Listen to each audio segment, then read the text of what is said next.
సంవత్సరం ఇదే పరిస్థితి అవుతుంది. మేము అప్పులు చేసి తోటలు పట్టుకుంటున్నాము. పిల్లలు చదువులు కూడా బంద్ చేసి ఈ టైంలో కోతకి తెచ్చుకుంటున్నాము. మామిడికాయలు కొయ్యనిగా తొలకొచ్చుకుంటున్నాము. అదే పరిస్థితిలో గాలి వాన వచ్చి రాలిపోతుంది. ప్రభుత్వాలు ఏమో స్పందిస్తలేవు. ప్రభుత్వమే ఆదుకోవాలి. విలేకరులు వస్తున్నారు, ఫోటోలు తీసుకొస్తున్నారు. ఏ అధికారి ఒక్క అధికారి కూడా వస్తలేడు. పట్టించుకునే వచ్చి అడగడం లేదు. అవి ఎట్లా రాలిపోయినాయి ఏం లేదు, ఏంది నష్టపరిహారం కూడా అడుగుతలేరు ఎవరు.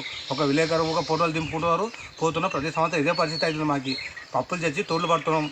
ఒక 20 సంవత్సరాలు ఇదే పరిస్థితి నడుస్తుంది.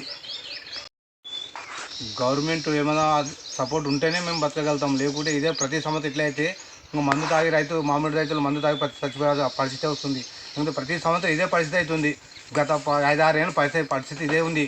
ఇదే అకాల వర్షానికే రాలిపోతున్నాం. గాలి వానకి మొత్తం రాలిపోతున్నాం. మా పరిస్థితి ఇది.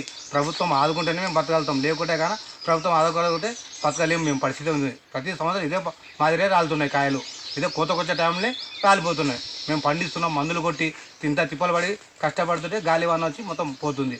ఈ ప్రభుత్వమే ఆదుకోవాలి మమ్మల్ని. ఒక్కసారి కూడా ప్రభుత్వం చూస్తలేదు. చూడాల ప్రభుత్వాలు ఇక్కడ ఉన్న అధికారులు కూడా వచ్చి ఎవరు అడుగుతలేరు. వచ్చి చూసి ఏమి ఇది పరిస్థితి అని కూడా వస్తలేరు ఎవరు. విలేకరులు తీసుకుపోతున్నారు, వాళ్ళ పరిస్థితి వాళ్ళని తీసుకుపోతున్నారు. కాయలు రాలిపోయినాయి గాలికి. ప్రతి సంవత్సరం ఇట్లయితుంది. మాకు పరిస్థితి ఘోరంగా ఉంది.